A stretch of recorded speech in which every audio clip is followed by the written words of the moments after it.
सुन जवान भाइ बहिनी हो, बोयफ्रेन्ड गर्लफ्रेन्डको चक्करमा नपर। गर्लफ्रेन्डको चक्करमा परेर मैले मेरो लाइफको जिन्दगीको फर्स्ट टाइम रक्सी केटीकै लागि खाएको मैले। त्यो बेला एउटा फिल्म धेरै हिट भएको थियो, मनको बरी छोरी, तेरे नाम भन्ने।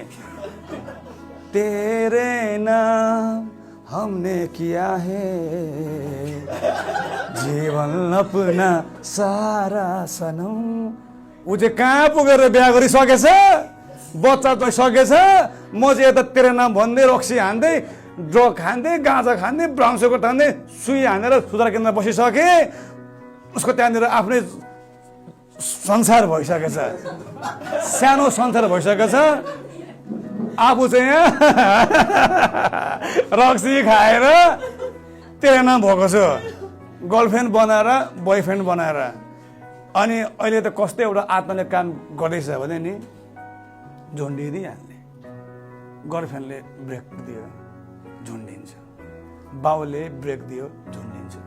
तिमीलाई 2 वर्षसँगको सम्बन्ध भएको मान्छेले छोड्दाखेरि तिमीलाई झुन्डिन मन पर्यो भने, तिमीसँग 25 वर्ष सँगसँगै बसेको, तिम्रो यत्रो औँलालाई पनि खुवाएर यत्रो औँला भइदिएको बाबाआमाको चाहिँ के हुन्छ होला? तिमी झुन्डिएपछि सोचेको छौ कहिले? झुन्डिनु हुँदैन। हालेलुया। हामी झुन्डिने मान्छे होइन है, हामी झुन्डिनु आँटेको मान्छेलाई नि बचाउने मान्छे हो। यो मण्डलीमा नि कसैको परिवारमा पनि आत्महत्याको आत्मालाई नि यीशुको नाममा बाँध्छु म। हामी जिउने मान्छे हो। हालेलुया। रोगलाई झुन्डाम न, बरु गरिबलाई झुन्डाम न, बरु पापलाई झुन्डाम न क्रुसमा। कता आफू झुन्डिने? म त झुन्डिन्न, केही छोरा झुन्डिन्न, म झुन्डिन्न, म त चाहिँ बाँच्नु छ। हालेलुया।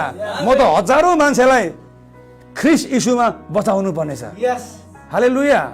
प्रचार गर्नुपर्नेछ, प्रभुको वचन दिनुपर्नेछ।